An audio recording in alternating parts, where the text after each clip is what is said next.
AITA for leaving my Bumble date stranded at a restaurant after she admitted she was going to her guy best friend's place after the date. A couple of months ago, I matched with Anna on Bumble. From the very beginning, I felt like we had an amazing connection. Anna was charming, funny, and genuinely engaging in all our conversations. We texted back and forth for a few weeks before moving to long FaceTime calls. These weren't just casual chats. They were hours-long conversations where we talked about our lives, our families, and our hopes for the future. We laughed a lot, shared embarrassing childhood stories, and even bonded over our shared love for the same obscure indie bands. It felt effortless. And for the first time in a long time, I thought I'd found someone who truly got me. After a few weeks of texting and calling, we finally decided to meet in person. I was excited but nervous. I wanted to make a good impression, so I suggested we go to this nice restaurant I've been wanting to try. It was a bit out of the way for both of us, but I thought it would be worth it. When I mentioned it to Anna, she seemed genuinely excited. She also asked if I could pick her up and, after the date, drop her off at her best friend's place because they had a movie night planned. She explained that her best friend, Josh, was like a brother to her and that they had a standing tradition of hanging out once a week. At the time, I didn't think much of it. I've had female friends who were just friends, so who was I to judge? The night of the date, I picked Anna up, and she looked absolutely stunning. She was wearing this simple but elegant dress that perfectly matched her personality, effortlessly classy. On the way to the restaurant, we talked and laughed like we always did. The car ride felt like an extension of our FaceTime calls, and I felt more and more confident that this was the start of something special. The restaurant was amazing. We shared appetizers, tried each other's dishes, and even ordered a dessert to split. Anna had a couple of drinks, and since I was the designated driver, I stuck to water. The conversation flowed so naturally that it felt like we'd known each other for years. By the time we finished dinner, I was already thinking about when I could see her again. That's when everything changed. As we were wrapping up and waiting for the check, Anna casually mentioned, "Hey, can you drop me off at Josh's after this?" It took me a second to process, but then I remembered. Josh was the name of her guy best friend. At first, I didn't think much of it, so I asked, "Wait, who's Josh again?" Anna hesitated for a moment, then gave me an awkward smile. "Oh, Josh is my best friend. We hang out all the time. He's the one I'm having the movie night with tonight." Something about the way she said it made me pause.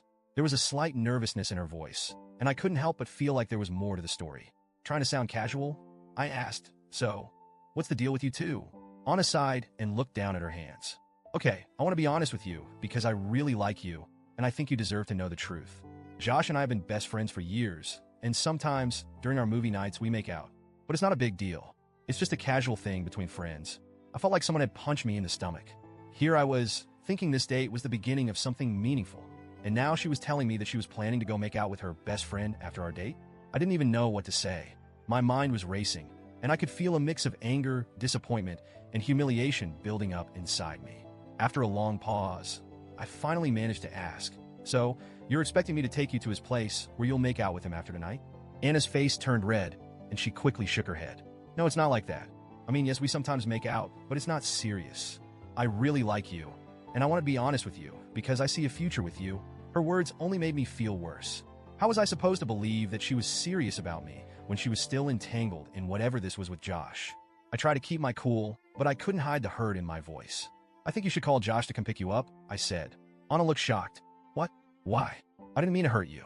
I just wanted to be upfront because I thought you'd appreciate my honesty." "I do appreciate your honesty," I replied.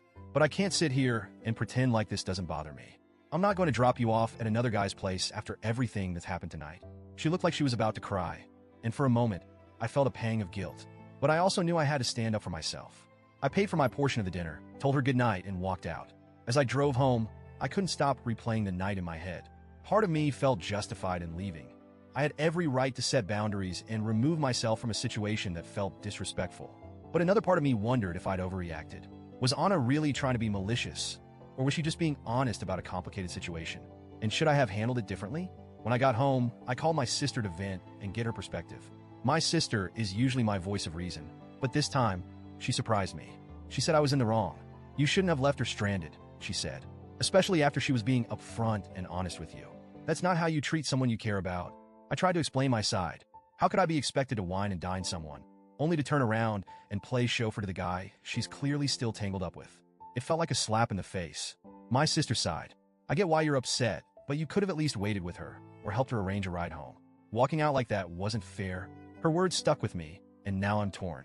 On one hand, I feel like I had every right to walk away from a situation that made me uncomfortable. On the other hand, was it really necessary to leave Anna there? especially when she'd been honest about her situation. I keep replaying the night in my head, wondering if I overreacted or if this was just a hard lesson for both of us. So, Reddit, AITA for leaving Anna at the restaurant after what she told me? Or was I justified in walking away from something that felt wrong?